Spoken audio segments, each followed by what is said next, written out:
The Orange Democratic Movement has just held a press conference to condemn utterances made by Gatundu North MP, Gatundu South MP Moses Kuria, calling for the assassination of CORD leader Raila Odinga. The party wants the president to come clean on the matter, but they also want police to arrest Kimani Ngunjiri and Governor Kinudhia Mbugua, who called for the eviction of members of a certain community from Nakuru. We're now joined by Brenda Wanga, who is at the Capitol Hill, where the briefing was made much earlier, but I'm given to understand we have a tough connection there. We'll be joining her momentarily.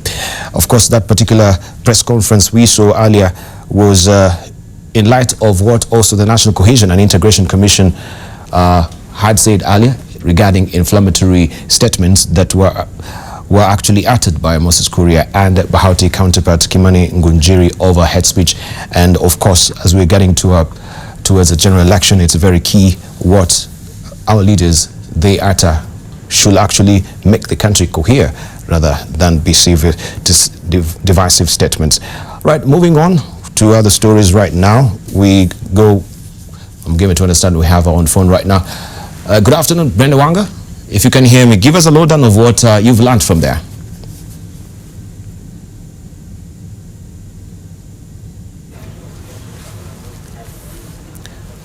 Brenda Wanga, if you can hear me, give us a lowdown of what. Coming to you live from Capitol Hill at the CORD headquarters here, where a press conference just concluded.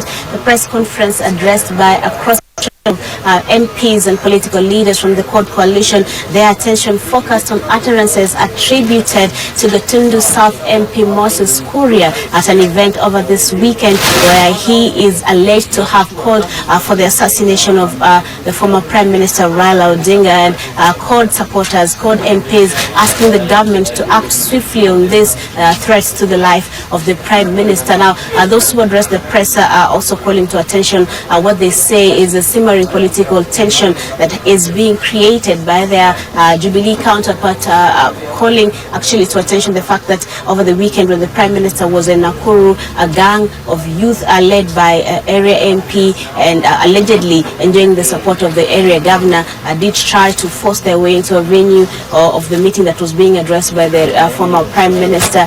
They also drawing attention to the fact that during the same skirmishes, there were calls for a particular community to be evicted from that region. These are some of the things that are concerning these leaders who spoke here today, and they want action taken on them almost immediately.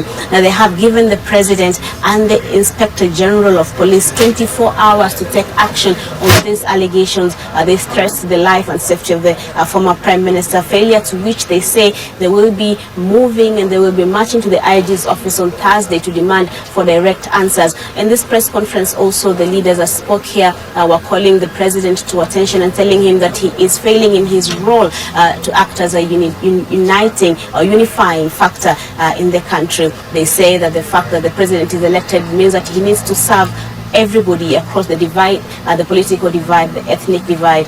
So they also need, they say the 24-hour ultimatum also applies to him, that he needs to act swiftly, and they need to hear from him. They need to hear his pronouncements on what has been happening, especially by leaders from his political backyard. So that is what has been happening here at Capitol Hill, a press conference coming just hours after a similar one almost called by the National Cohesion and Integration Commission, are also addressing the same issues of political bickering and political exclusivity, where some politicians are asking other political players or members who do not hear from their political background to stay away from certain areas in the country.